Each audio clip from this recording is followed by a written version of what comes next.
My greedy brother tried to claim our father's life insurance alone because it was Dad's unspoken wish, so I fought him in court and left him broke. When our dad passed away last year, it was sudden and devastating. We were all grieving, and the last thing on my mind was money. Our father had worked his whole life and made sure to have a life insurance policy in place for his kids, me and my older brother, Kyle. From as far back as I can remember, Kyle has always acted like the golden child. Dad never outright played favorites, but Kyle always acted like he was entitled to more because he was the firstborn son. Growing up, he'd say things like, "When Dad's gone, I'll be the one taking care of everything, so it makes sense I'll get more." At the time, I thought it was just childish talk. Now I know it was foreshadowing. After Dad's funeral, I assumed we would work together to settle his affairs. A few days later, I called the insurance company to let them know he'd passed. That's when they told me, "Oh, your brother already contacted us. He's filed the claim." I was shocked. The policy named both of us as equal beneficiaries. When I confronted Kyle, he acted like I was crazy. "Oh, I thought you didn't care about the money," he said. "You were so busy crying at the funeral, I figured you didn't want to deal with paperwork. I'm just handling things for you." That might sound nice, except when I asked for the claim details, he said, "Well, actually, I told them I'm the sole beneficiary. It's just easier this way." Easier for who? When I pointed out that it wasn't true, he shrugged and said, "Dad always wanted me to take care of the finances. You wouldn't know what to do with the money anyway." That one sentence made my blood boil. This is the same brother who once spent an entire year's tax refund on a limited edition gaming console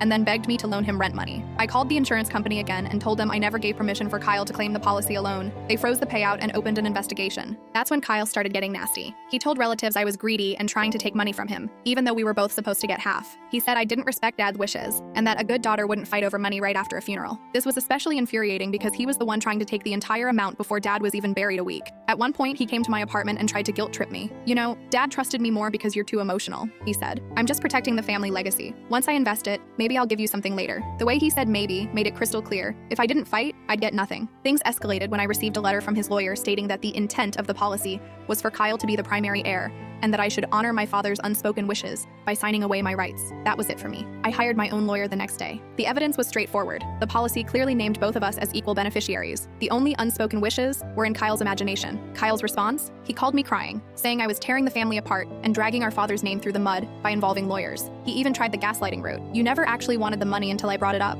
You're just doing this to hurt me." "No, Kyle. I'm doing this because you lied and tried to steal from me." When we went to court, my lawyer laid everything out. The original policy documents, the insurance company's notes on Kyle's call, even recordings of the conversations where he admitted he filed as sole beneficiary to make it easier. Kyle tried to argue that Dad verbally told him the money should go to him alone. The judge didn't buy it for a second. He asked Kyle why, if that was true, Dad still named us both on the policy. Kyle's answer? He must have forgotten to change it. The judge's face said it all. I won. The court ordered that the insurance payout be split equally as per the policy. But here's the part that still makes me smile. Because of his false claim and the investigation costs, Kyle's legal fees were astronomical. By the end of it, my half of the money stayed intact, and Kyle's half was almost entirely eaten up by his own lawyer bills. And no, I didn't feel sorry for him. Afterward, he sent me one last text. Full story on channel, link below.